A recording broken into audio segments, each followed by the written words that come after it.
Je me suis lancé dans cette expérience extrême pour voir comment je vais faire face à un changement de vie aussi fou. Pendant 24 heures, je vais suivre la routine de David Goggins, l'homme qui fait abandonner l'abandon. Ce défi va me pousser à mes limites physiques et mentales, et je vais découvrir jusqu'où je peux réellement aller. Est-ce que j'ai ce qu'il faut pour repousser mes limites comme David l'a fait ?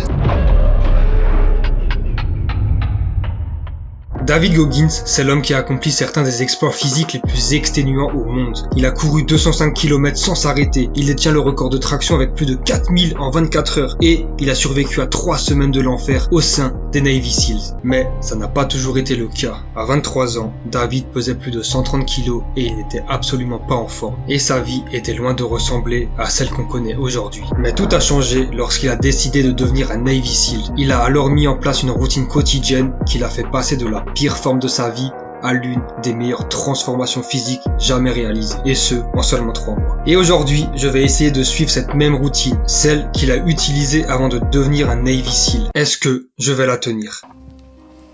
Bon les gars, bienvenue à tous sur cette chaîne pour cette première vidéo. On se retrouve pour David Goggins. Il est actuellement 4h38 du matin et nous sommes mardi 17. Voilà, donc petit déjeuner, banane, petit café et on part directement pour 10 km de course à pied. Les gars, je sais pas dans quoi je m'embarque, mais je pense que ça va être hardcore.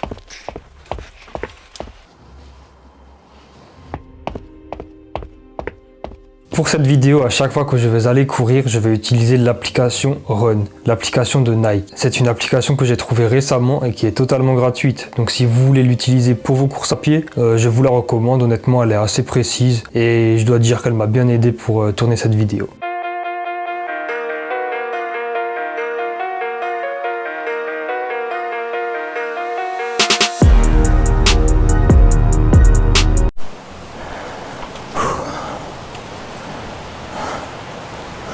Bon les gars,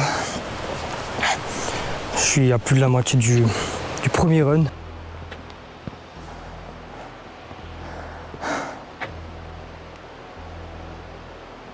Je sais pas si on voit bien. Je suis à 6 km 41 du premier run. Il est 5h40. Et pour l'instant ça va plutôt bien, plutôt tranquille. Et heureusement, parce que c'est le premier run seulement. Et je sens déjà que ça va être une dinguerie. Dernière ligne droite les gars. Il me reste 2 km. Et c'est fini. Let's fucking go!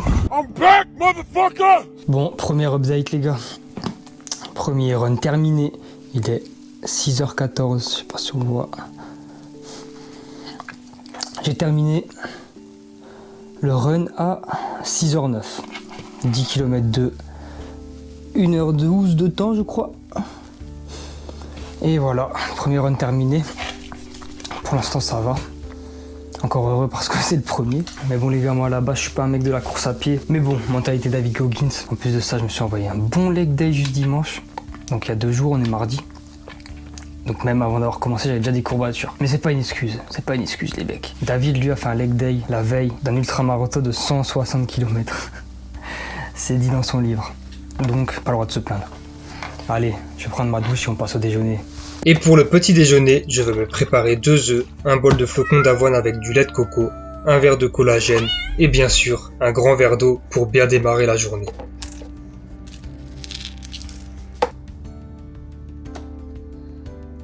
Bon, j'en ai profité pour me reposer un peu. Du coup maintenant on est parti pour aller à la salle et enchaîner avec 25 km de vélo. Petit pré-workout avant de partir à la salle. On a une grosse séance qui nous attend, donc c'est mérité. Celui-là, les gars, franchement, il est vraiment bien. 25 km de vélo, plus une bonne séance de, je dirais, 1h15, 1h30 à peu près. Stay fucking hard! Nous sommes donc partis pour les 25 km de vélo, sans suivi d'une séance de musculation. Pour cette séance, je vais faire le dos et les biceps. Je vais vous mettre juste après un montage vidéo pour vous faire le résumé de la séance que j'ai faite. Pour chaque exercice, j'ai fait 4 séries entre 8 et 12 répétitions.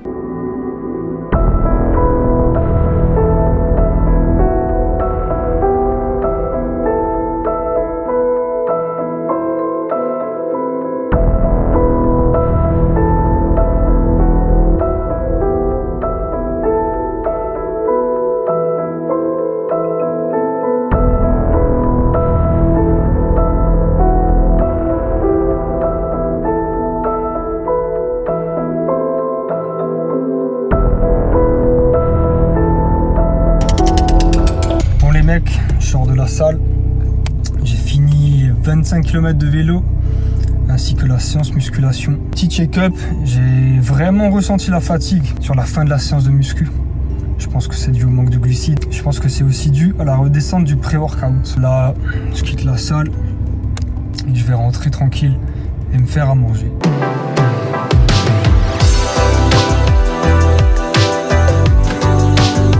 On se retrouve pour le repas du midi de David. Donc de ce que j'ai compris, David, il a des glucides, des légumes et du poulet ou alors de la viande rouge quoi.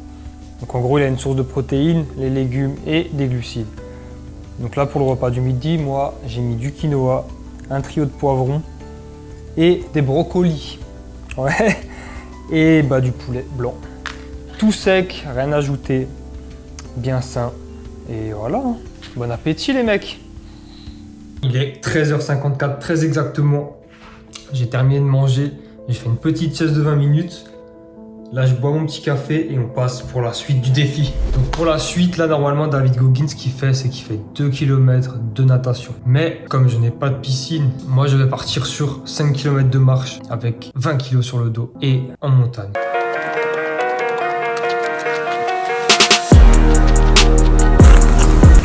« 5, 10, 14, 16 et demi. Ok. Il y a 20,5 kg.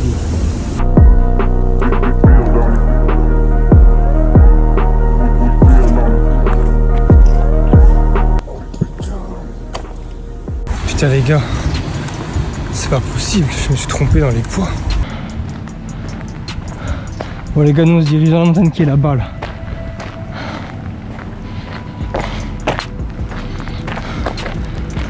On est à 43 mètres.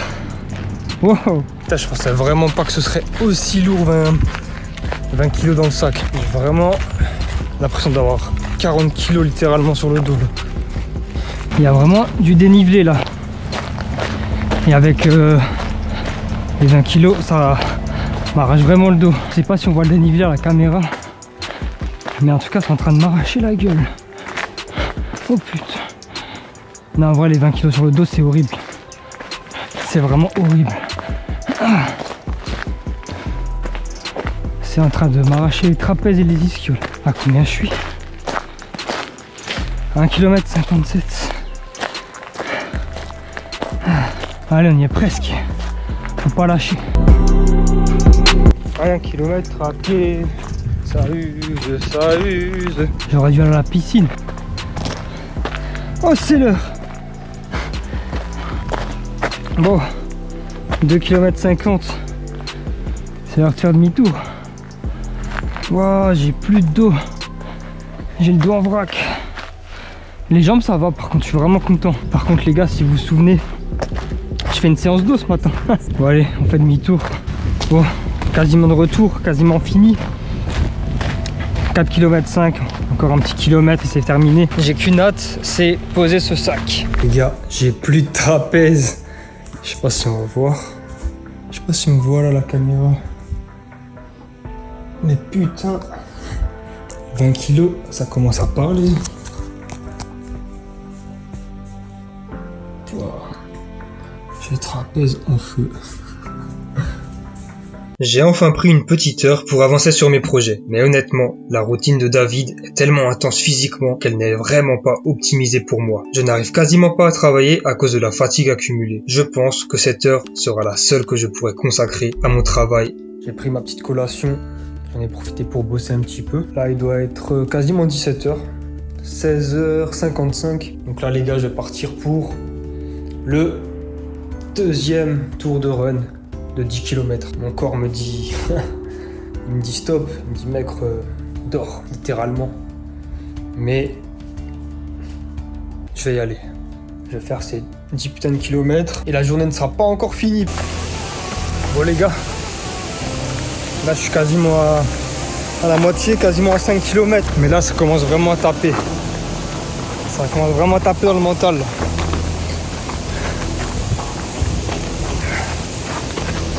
Je vais pas lâcher. Hein. Un défi, c'est un défi. Il est fait pour être réalisé.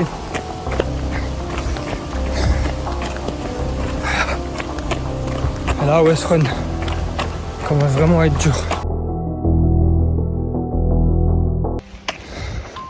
Dernière ligne droite.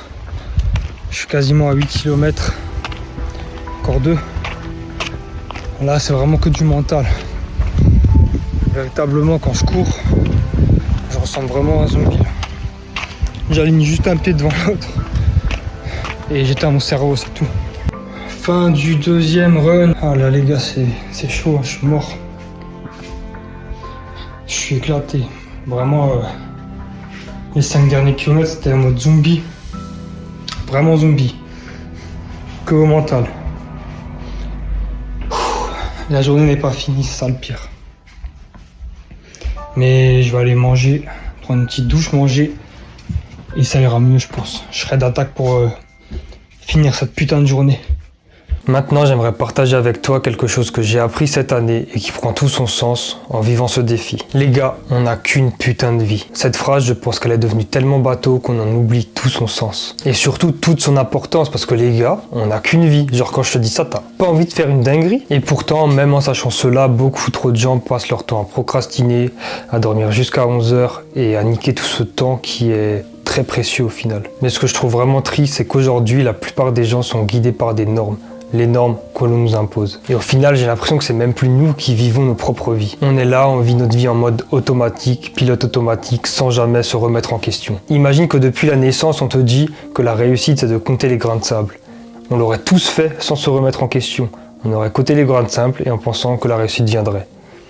Évidemment que cet exemple est complètement absurde, mais je trouve qu'il reflète vraiment l'image de la société d'aujourd'hui. Ce que j'essaye de te dire là, à travers cette vidéo, ce n'est pas de vivre sans règles ou de faire n'importe quoi, mais de vivre selon tes propres règles. Tu es le seul à pouvoir donner un sens à ta vie. Et personne d'autre. N'oublie jamais une chose, on obtient ce que l'on tolère. Si tu tolères le manque de respect, tu continueras à recevoir du manque de respect. Et si tu tolères que les autres décident pour toi, alors les autres continueront de décider pour toi. David Goggins, avant de devenir l'homme qu'il est aujourd'hui, avant de connaître la réussite, est passé par des étapes et par des moments de sa vie extrêmement difficiles. Mais un jour, il a décidé de ne plus tolérer cela et a pris la décision radicale de changer sa vie à tout jamais. Et c'est cela que j'aimerais que tu comprennes. Tu n'as pas besoin d'avoir la routine aussi extrême que David Goggins pour commencer à reprendre le contrôle. J'aimerais beaucoup maintenant que tu remettes en question ce que tu as appris depuis ton enfance, que tu prennes du recul, parce que parfois, même les choses les plus ancrées en nous ne correspondent pas ou plus forcément à nos rêves ou à nos ambitions. Et il n'y a que toi, au fond de toi-même, qui sais réellement ce que tu veux accomplir dans cette vie. Alors ne laisse personne t'imposer quoi faire. Bon, je suis désolé, je n'ai pas pris plus de temps pour filmer ce soir, j'étais vraiment épuisé. Mais en gros, j'ai fait simple. Un œuf pour des protéines, des pâtes pour les glucides et les légumes, brocoli et un trio de poivrons pour compléter. Rien de compliqué, simple et efficace. On se retrouve pour le dernier parcours de la journée. 25 km de vélo à niveau. Je bégaye tellement que je suis mort. 25 km de vélo à nouveau. Donc là, je suis dans ma voiture et on va partir tranquillement à la salle. Je suis trop content que ce soit le dernier run de la journée et que ce soit les derniers 25 km parce que là, honnêtement, je commence à flancher. C'est sans doute le vélo le plus dur que j'ai jamais fait de ma vie. Chaque coup de pédale me coûte. Mais je tiens bon. Entre nous, j'ai du David Goggins dans les oreilles. Putain, je l'ai fait! Il est 20h53 très exactement. Je pars de la salle et je viens de finir la journée, les derniers 25 km en vélo. J'ai les jambes complètement mortes. C'était dur, mais les gars, je me suis mis du David Goggins pendant les 25 minutes. Et ça motive.